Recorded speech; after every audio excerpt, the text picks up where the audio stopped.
நான் சொல்றது வந்து மனசு நிறைஞ்சு எனக்கு தெரிஞ்சு இன்னைக்கு தான் நான் சந்தோஷமா தூங்குவேன். நான் வந்து இது வந்து கண்டிப்பா இன்விடேஷன் வராதுன்னு நினைக்காதீங்க. இன்விடேஷன் வரும். ஆனா வாயால இன்விடேஷன் நான் வந்து இன்னைக்கு நான் கொடுக்குறேன். நீ பேசு.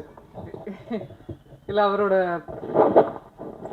நடிகர் சங்கம் கட்டடம் வந்து ஆகஸ்ட் 15th வந்து ஃபினிஷ் பண்ணுறதுக்கு அவர் புஷ் பண்ணுறாரு, போராடுறாரு.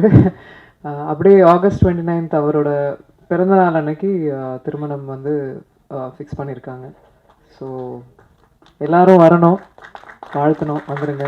அது கொடுத்து எனக்கு உங்கள் முகத்தில் இருக்கிற சந்தோஷம் தான் எனக்கு கிடைச்ச வாழ்த்துக்கள். நீங்கள் வந்து தனிப்பட்ட முறையில் நீங்கள் வந்து என்ன வாழ்த்துக்கள்னு சொல்கிறத விட உங்கள் எல்லாரையும் இப்படி பார்க்கும்போது இதோ இங்கிட்டு பாருங்கள், இந்த சிரிப்பு, இதை விட என்ன வேணும்? இதுலேயே தெரியுது. வாழ்த்துக்கள் விஷாலுன்னு சொல்கிறாரு.